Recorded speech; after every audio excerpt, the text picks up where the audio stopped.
Yeah, I know most of Kenyans who know very well that I'm very close to Raila. Some were expecting to see me at Nyayo Stadium, some at Kasarani, some maybe at Kisumu, and so on. But traditionally, I had issued a statement on behalf of Kenyans immediately.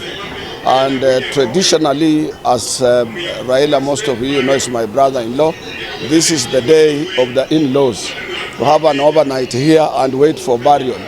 I am not like any other relative or close friend of Raila, or a political supporter, or a political friend. But ours goes further than that because of the relationship. Mama Ida is related to me, and as such, Raila has been my in-law, and this is the day for the in-laws to come here and have an overnight here. I'm not just like another ordinary politician, some who have been being seen everywhere, including those after 2 years, before 2 years ago, before two weeks ago, before Raila passed on, they were seriously still opposed to him. Now they are sending condolences, shedding crocodile tears, pretending as if they are more serious than those people who knew him more than 50 years ago. Kenya, we have lost, and I said this during my immediate press release and conference, and it is indeed true. It was people's funeral, as one of the dailies wrote. And I want to take this opportunity also to thank His Excellency the President William Ruto, for his initiative, taking it personally, the way he did when Raila was campaigning for the African Union position. And this is, during this time, is when the leadership or the leader is known.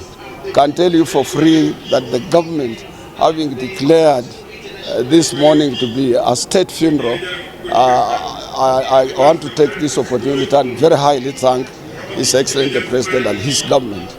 I want also to urge Kenyans to remain calm. Raila liked peace. Raila could talk to everybody.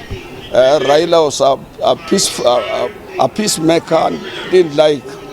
He knew how to compromise. He believed in dialogue, and he believed in bigger Kenya. And he knew Kenya was bigger than all of us. That is why time and again, even when he's hurt, he could compromise. Time and again, even when he's in a bad position, he could dialogue for peace. And we need to exhibit peace until after tomorrow, and even in the days and years to come.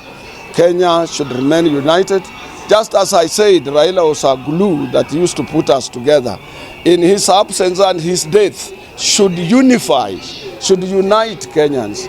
And Kenyans should embrace upon peace. And that is how it should be. I want to thank the press. The press has been with Raila, and members of the press, you are true patriots of our republic. When such a thing happens, I have seen some of you journalists being here even during night, even when it is raining. We have been watching you, trying to cover the loss of the Kenyan's legend. And I want to thank you very much. As also, you also belong to Kenya Union of Journalists, which is an affiliate of the Central Organization of Trade Unions.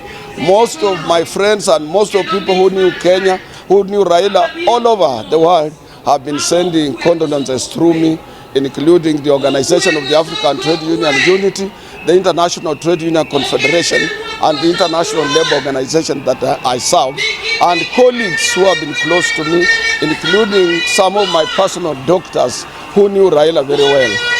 They have been sending condolences through me to pass it over to Raila. Raila has been close to me. Nobody knows. At one time when I was unable to report on duty because I was sick, he himself took it upon himself to take me to the doctor, to the hospital. And he stayed with me for 2 weeks, irrespective of his busy schedule. In fact, 3 weeks. Nobody can do that. May God rest his soul in peace. May God rest his soul in peace. And Kenyans remain united. Thank you. Thank you.